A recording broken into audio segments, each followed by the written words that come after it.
Hello everyone, I am April Sunshine with the Plaid Girls, and we're here today with Susan Wood from the Hope Center for Autism in Fort Worth, Texas. We're so excited that she agreed to carve out a few minutes for us today to talk about all of that, so thank you for that. Well, you're welcome. I'm also the co-leader of the Downtown Plaid for Women. That's right. Plaid for Women has some live circles that meet every month, and Susan runs our Fort Worth one, and I just went yesterday.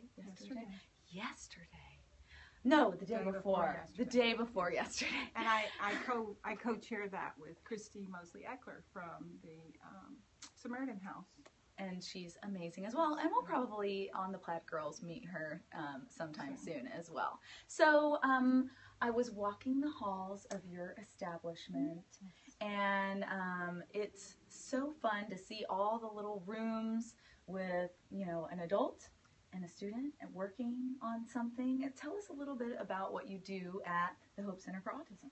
Well, we are an applied behavior analysis one-on-one therapy center. A lot of people believe, you know, oh, it's a school or it's this or it's that. Well, we're a therapy center. We only do one-on-one, so one student, one child, and we don't have programs in place. People say, tell me about your program. Well, our programs are all built specific to each child. So when a child comes in, we assess their deficits and their strengths, and we build their program for them and them alone. I love that. And so do you find that a lot of parents are coming to you kind of hopeless, and then you provide the hope? Is that yes, what the name is? It's a little ironic. I really didn't think about that aspect when we named it. When the Hope Center was first I sort of say born, because I say that a lot, because I say I gave birth to it. But when we first were looking for the name, Wikipedia was kind of new and a big deal, and so I was doing a thesaurus search on all these different words, and I put in hope, and it said believing things can change. Oh yeah. And so that's been kind of our tagline, is that we believe things can change, and what your current situation is not going to be your forever situation unless you stay there. I love that. And so we believe that's just was how the Hope Center was named, is that had to be it. So, but yeah, it's pretty fun to hear parents tell their story and say, we were just without hope, and then we found, you know, the staff of the Hope Center. And wow. So it's very nice. Wow. How many kids are here, like today, for example? Today there would, well, some are full-time, and some will come in and be here an hour or 2 hours. And so there's probably about 20 that'll come in and out today. We have 43 currently enrolled. Oh, that's great. But we have others that are about to get started. Oh, how wonderful. So we usually try to keep it about 50. Oh, yeah. Because we don't just serve the just serve the child. We serve the family. Autism doesn't affect a child. It affects everyone in the house. That's right. So we try to have more, you know, just pay a little more attention to mom, and we have they can have an hour with me a month, and we do support group, and just try to really lift them up. And I love it. And it it doesn't do any good for a child to behave here. Right. They can't behave at home. Right. And so we want to move everything that happens here into the home and into the other environments. So. Excellent. Well, that's so great. Now, I text you a picture yesterday. You did. And I told you we were going to talk about it today, but it's a mystery photo. So I wanted to show everybody the photo. Okay, so here's this guy. I texted this to Susan yesterday. This is a man who was driving down the street. I don't know him. This is the kind of person I am. I don't know him. They just snapped his picture. I rolled down my window because I had this flyer with me from the meeting the other day, and I said, I rolled it down and I was like, hey, would you be interested in going to a biking event?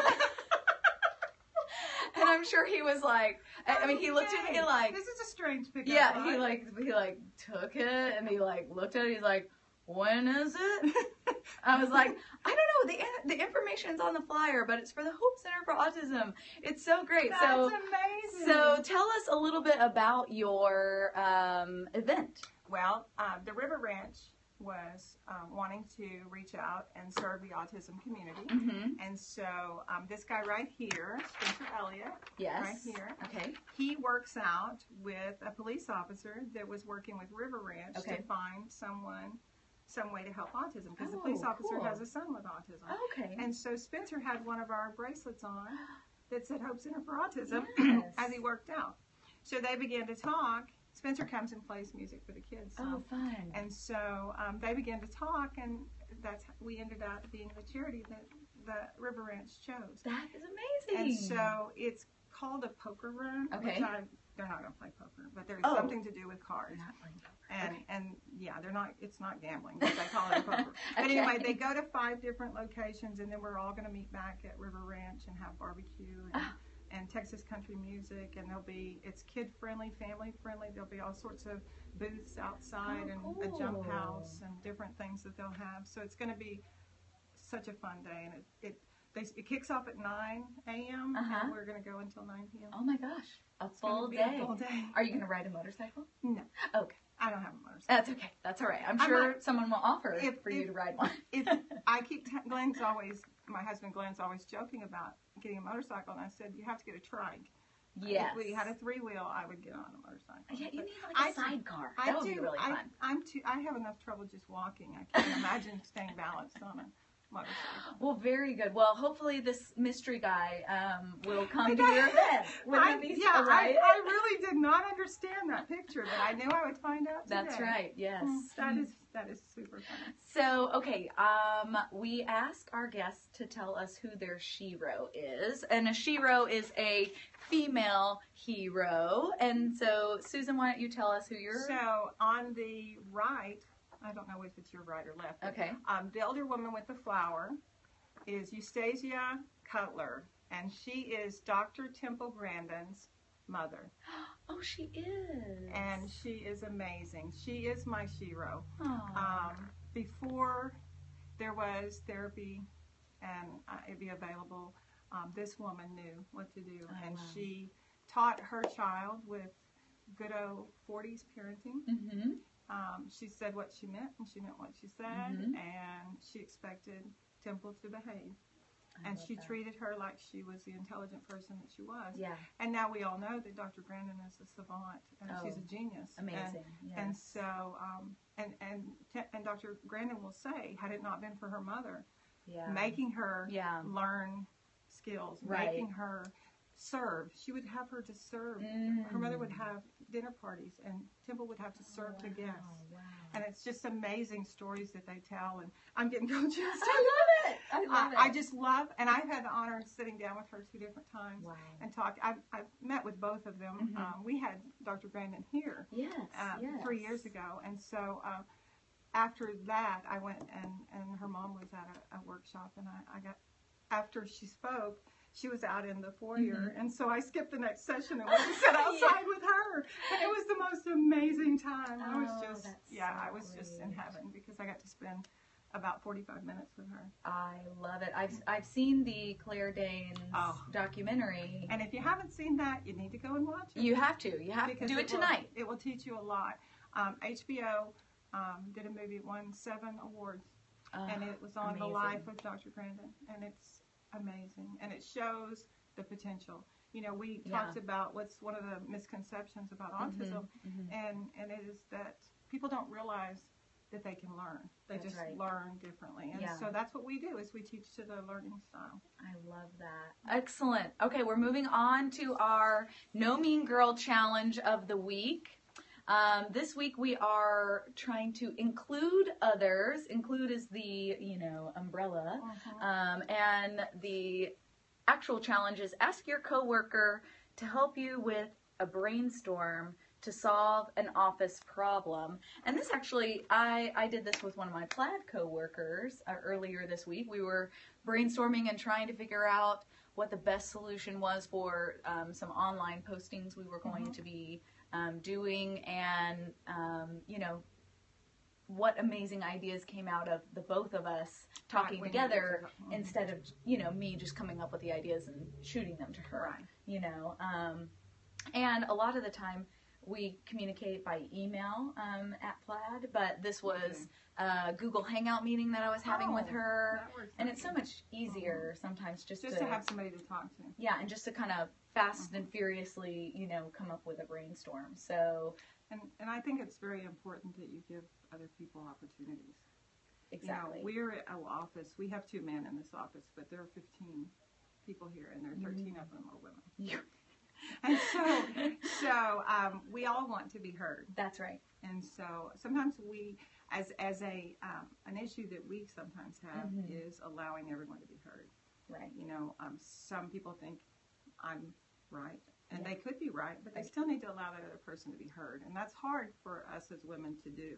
Because if we know we're correct in what we're saying, hearing someone else's side is not very often what we want to do. That's right.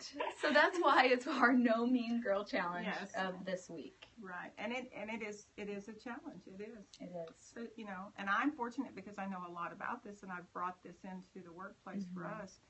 But a lot of my staff, they've not practiced it, and so I'm trying to teach them to practice that, and it's a learning process. It is a learning process. Well, it's a daily thing that we have to check ourselves before we wreck ourselves. You know what I mean? Exactly. And that's what Plaid's about. We're trying to foster that No Mean Girls mentality so that we can make a change in the world. So we're very excited. This was a great interview. Thank you so much for having us here. We wanted, you know, Susan, if she doesn't do enough for autism, she's also running a drive for the homeless right now. And so Plaid for Women is donating some feminine products because, you know, Plaid for Women. I know. Feminine products. We got to take care of the women. Right. So here are these for that drive. So we are looking, we're looking for all sorts of personal care, but we're looking for backpacks and feminine products. And these can be used backpacks. And they can be new backpacks as well. Used is fine. They don't care. When you're homeless and you can accumulate a few items, you need something to carry it with. Yeah.